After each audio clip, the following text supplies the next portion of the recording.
We are diving into the organization that, well, literally built an empire, the Roman legion. Hmm. If you really want to understand how Rome went from this small city to a superpower that controlled everything, you have to look at its army.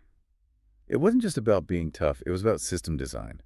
The Roman legion was probably the greatest military force of the ancient world because it was an organized machine. A machine, I like that. And today we're going to break down that machine, the structure, the gear, the tactics, everything that made them so powerful for so long. Okay, let's get into that blueprint. A legion was, what, a few thousand soldiers? Several thousand, yeah. And importantly, they were Roman citizens, signed up for long terms of service. And each legion had its own number and name, right? Kind of like a sports team. Exactly, like Legion Pacifica.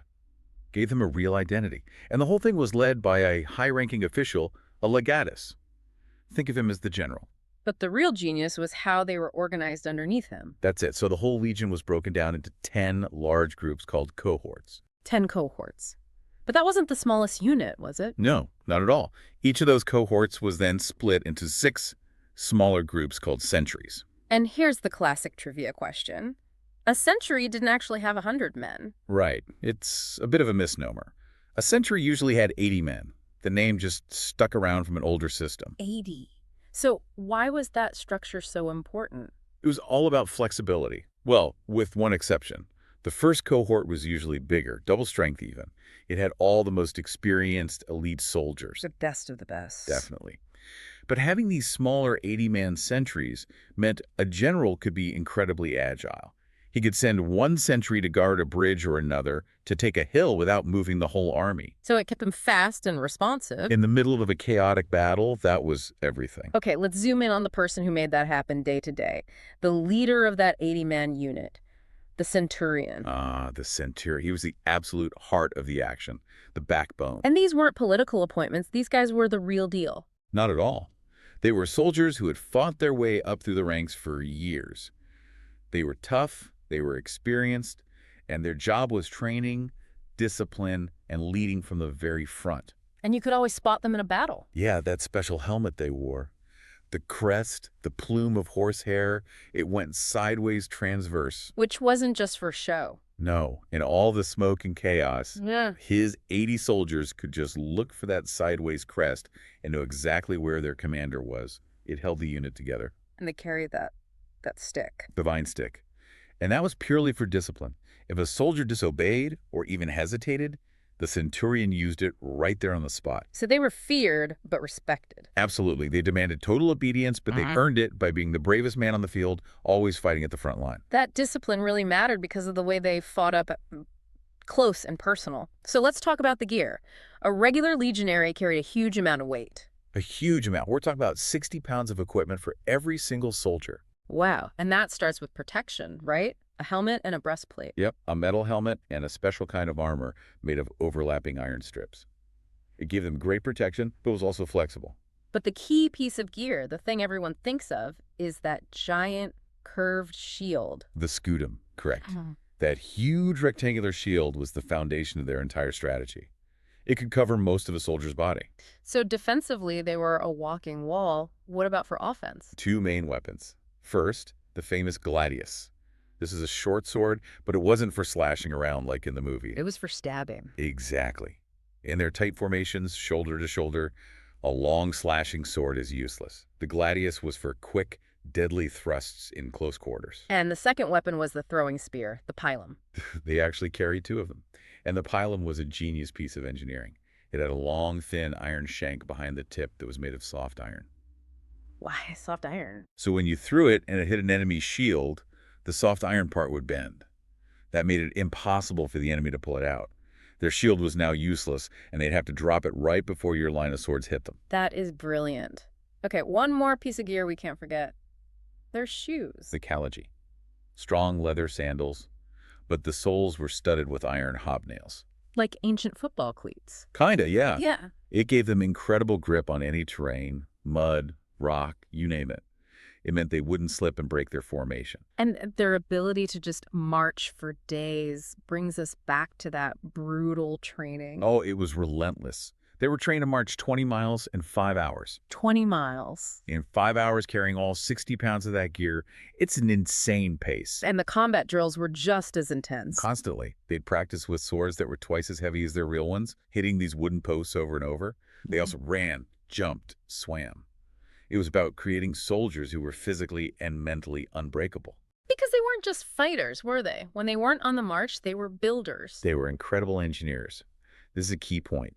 The army built the famous Roman roads. They built bridges, aqueducts, and massive stone forts all across the empire. And that work never stopped, even on campaign. Never.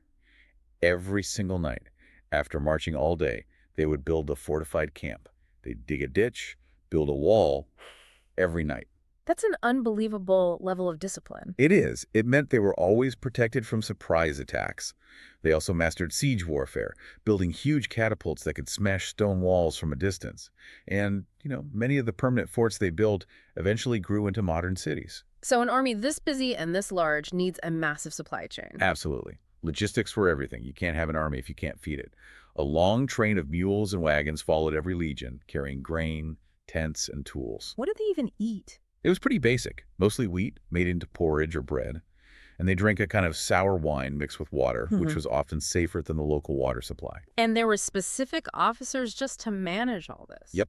They were called quaestors. They were like the chief financial and logistics officers. They handled buying food, distributing supplies, and very importantly, making sure the soldiers got paid. Yeah. An unpaid army is a dangerous thing. Right. Okay, so we have the structure, the gear, the logistics. Let's get to the battlefield. Their main formation was the triplex aces, the three-line array. A tactical masterpiece. It was all about endurance. They arranged the soldiers in 3 separate staggered lines. And the first line was for the rookies. Pretty much. The youngest, least experienced soldiers went in first to take the initial shock of the battle. Behind them was the second line, with more experienced troops ready to step in. And the third line was the emergency button. Exactly. That was for the oldest, most battle-hardened veterans. They were only used if things went very wrong, or for the final battle-winning push. And the staggered checkerboard pattern was key. It was everything. It left gaps for the lines to move through each other. When the first line got tired, it could pull back through the gaps, and the fresh second line would just flow forward to take its place. So the enemy never got a break. Imagine fighting a wall of shields for an hour, you're exhausted, and then suddenly a whole new, fresh wall of soldiers takes their place. It was psychologically devastating. Incredible. Now for the most famous formation of all, the testudo, the tortoise. Ah, yes, the tortoise. This is the one everyone knows from the movies. It's a perfect use of the scutum shield. The soldiers would pack together incredibly tightly. And lock their shields together. Right. The front rank held shields facing forward, but everyone else held their shields flat over their heads. Creating a roof. A solid roof of shields. Yeah. It looked like a turtle shell, which is where the name comes from. It made them almost completely safe for arrows or anything being thrown from above. Perfect for approaching a city wall during a siege. That was its main job. But it took so much practice and coordination to get it right. Now, the infantry was the core, but they had support from soldiers on horseback, the cavalry. The cavalry was vital. They were usually placed on the sides of the army, the flanks. Their main job was to protect the infantry from being surrounded. And to clean up after the battle was won. Exactly. Once the enemy line broke and ran, the cavalry would chase them down to make sure they couldn't escape and regroup. They were also the army's eyes and ears, scouting ahead for the enemy. And there's a fascinating detail about how they rode, isn't there? Yeah, they didn't have stirrups. They hadn't been invented yet. So how did they stay on their horses in a fight? They used a special saddle that had 4 horns, 2 in the front and 2 in the back, that basically wedged them in place. A really clever piece of tech. So after all this training and fighting, what was the payoff for a soldier? It seems like it was a mix of reward and extreme fear. It was. For bravery, the rewards were huge. A soldier could win special crowns, sometimes made of gold for being the first over an enemy wall, or they'd get silver necklaces and spears. Public honors? Yes.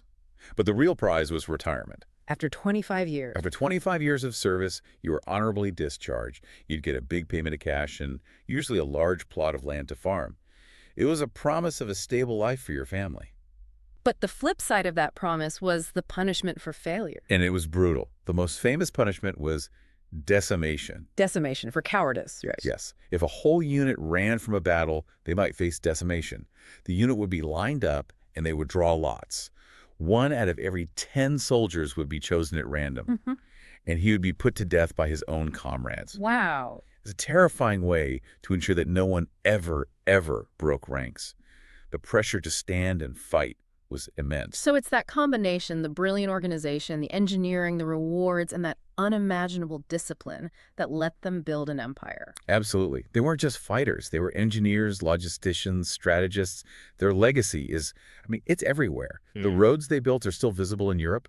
The Latin they spoke is the root of languages like French and Spanish. Their focus on structure and discipline really became the blueprint for almost every modern army that followed.